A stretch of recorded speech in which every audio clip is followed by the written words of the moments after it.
বড়খোলার বিধানসভার অন্তর্ভুক্ত হাতিছড়া জেপির গড়েরবন্দ গুটিবাড়ি এলাকায় কিছু সংখ্যক দুষ্কৃতীদের জন্য আতঙ্কিত এলাকাবাসী। গত ২৬শে অক্টোবর শনিবার আনুমানিক ১০টা ৪০ মিনিটে বড়খোলা বিধানসভার অন্তর্গত হাতিছড়া জেপির গড়েরবন্দ গুটিবাড়ি এলাকার বাসিন্দা বিনয় কৃষ্ণ চৌধুরীর নামের এক মৎস্য ব্যবসায়ী লেবুরবন্দ বাজার থেকে মাছ বিক্রি করে ঘরে ফেরার পথে বেশ কিছু সংখ্যক দুষ্কৃতীরা তাকে গলায় ধারালো দা দিয়ে ভয় দেখিয়ে মাছ বিক্রি সংগ্রহ করা ৫২,৬০০ টাকা ছিনতাই করে নিয়ে যেতে সক্ষম হয়।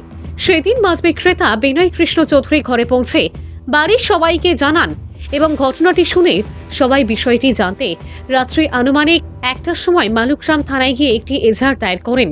কিন্তু পরিতাপের বিষয়, আজ অবধি চিহ্নিত করা দুষ্কৃতীদের ধরতে অক্ষম মালুকরাম থানা। জানা যায়, দুষ্কৃতীরা বহাল তবিয়তে ঘুরে বেড়াচ্ছেন সেই গ্রামে। পরবর্তী সময়ে বিনয় কৃষ্ণ চৌধুরীর পিতা বারেন্দ্র চৌধুরী বিষয়টি নিয়ে গত ২৫শে নভেম্বর কাছাড় জেলা পুলিশ সুপারের সম্মুখে বিষয়টি তুলে ধরেন ও লিখিত একটি স্মারকলিপি তুলে দেন। তবুও জেলা পুলিশ প্রশাসন এই দুষ্কৃতীদের ধরতে সম্পূর্ণভাবে ব্যর্থ বলে সংবাদ মাধ্যমকে জানায় বিনয় কৃষ্ণ চৌধুরী। তিনি আরও বলেন, একই রকম ছিনতাইয়ের ঘটনা প্রায়ই ঘটে চলেছে এই ঘুটিবাড়ি প্রত্যন্ত গ্রামে। রাতের অন্ধকারে পথচারী মানুষদেরকে অন্ধকার রাস্তায় আটকে দুষ্কৃতীরা ধারালো অস্ত্র দেখিয়ে টাকা পয়সা লুটপাট করে নিয়ে যায়, সেই সঙ্গে হত্যা করতে শোনা যায়। কিন্তু মালুকরাম পুলিশ কেন এই ধরনের ত্রাস সৃষ্টিকারী দুষ্কৃতীদের কেন ধরতে পারছেন না, এই প্রশ্নটি এই অঞ্চলের বসবাসকারী প্রত্যেক অসহায় মানুষের। সেই সঙ্গে উল্লেখিত ছিনতাইবাজ দুষ্কৃতীরা প্রায়ই বিনয় কৃষ্ণ চৌধুরী ও তার পরিবারের সদস্যদের প্রাণনাশের হুমকি দিয়ে চলেছে।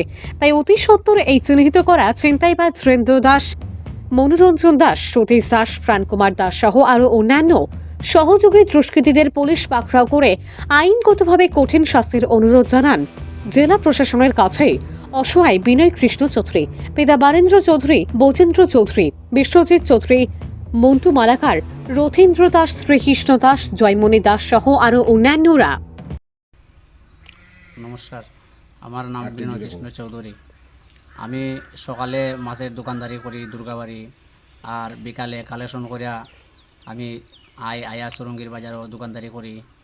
রাত্রে আমি রাত দোকান আটাইয়া আইতে আনুমানিক 10টা 40 এই টাইমে আওয়ার পথে কিছু টাকা পয়সার লগে কালেকশন করে লই আওয়াত আইসি পরে রাস্তাত রাত্রেবেলা অন্ধকারও মানুষ ৫-৬-৭ জন বোয়াত পাইছি। তখন তারা দেখে আমার সামনে আয়া হাজির হইল। আমি আস্তে আস্তে আওয়াত, তারা হাজির হইল। তখন হাজির হইয়া তারা 4জন মানুষ আমারে 2জনে ধরছে, একজনে দা ধরছে, গলার দা ধরিয়া, আর একজনে পয়সা কালার নিল পকেট থেকে নিচে আতাইয়া, আর 2-3জন মানুষ একটু দূরে বোয়াত আছে, তারারে আমি চিনতে পারছি না। 4জন মানুষ যে আমার ধরছে তারারে আমি চিনতে পারছি। এরপরে আমি রাত্রে মানুষ পাইলাম না, কেউ নাই, আমার বাড়ি গরু নাই কিনারও, কেউরে আমি না পাইয়া এরপরে আমি আইলাম গরু। তারা তো নিল টাকা পয়সা। গরু আওয়ার পরে আমি বাবারে কইলাম, এরপরে বাবারে কইলাম, পরে বাবা কইল আর খিতা করবে, কিচ্ছু করার মতো নাই, এখন তো আমরা আর রাত্রেবেলা হারে পাইম।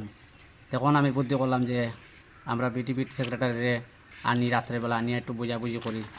বিটিভির সেক্রেটারি আনলাম গিয়া, আনিয়া বুঝাবুঝি করিয়া এখন বিটিভির সেক্রেটারি কইল, এটা তো চিনছ যদি মানুষ 2-4জনতে থানা যাও, থানা দিয়া এজাহার দেও, এরপর থানায় কিতা করে দেখা যাইব। এখন আমি রাত্রে 1-1টা-1:30টার সময় থানাত গেছি, বিটিভির সেক্রেটারির লগে নিয়ে থানাত নিয়ে কেস লেখাইয়া দিয়ে আইলাম। এরপরে আমি নিজে কেস লেখাইয়া দিয়ে আইসি বিটিভির সেক্রেটারি নিয়ে। এরপরের দিন আমার থানায় ডাকাইছে, এই পার্টিরও ডাকাইছে, থানাত গেছে। পরে এই পার্টিরে জিগানি হয়েছে, যে আমারও জিগানি হয়েছে যে আমার এরম এরম ঘটনা আমি কইলাম। হওয়ার পরে থানাত তারারও জিগাইল যে এই ঘটনাটা কি তোমরা আসলানি। তারা নিজে স্বীকার গেছে যে আমরা রাত্রে আসলাম। তো তারাই তারার নাম হইল 4জন মানুষ চিনছি যারা। 1 নম্বর হইল ধীরেন্দ্র দাস, আর 2 নম্বর হইল মনোরঞ্জন দাস, 3 নম্বর হইল সতীশ দাস, 4 নম্বর হইল প্রাণকুমার দাস। তারপরে তারারে থানা ডাকাইলো, আমারও ডাকাইলো থানায়। ডাকানির পরে তারারে জিজ্ঞাসা করলো, আমারও জিজ্ঞাসা করলো যে কী ধরনের ঘটনা। আমার কথা কইলাম, যেটা লেখাইছে মেজারে এটা কইলাম। আর তারারে আমার ছেলে যখন গরু আইয়া কইল এই ধরনের ঘটনা ঘটছে রাস্তাত, যে আমার টাকা তো আসিল 52,600, সব টাকা তো লুটপাট করে নিল। তখন নিরুপায় হইয়া কইলাম যে ঠিক আছে বিডিপির সেক্রেটারিরে গিয়ে আনো। তখন বিডিপির সেক্রেটারিরে আনাইলাম, আনে সেটা তাই জিগাইলাম কী করা যায় এখন এই যে ঘটনা ঘটলো।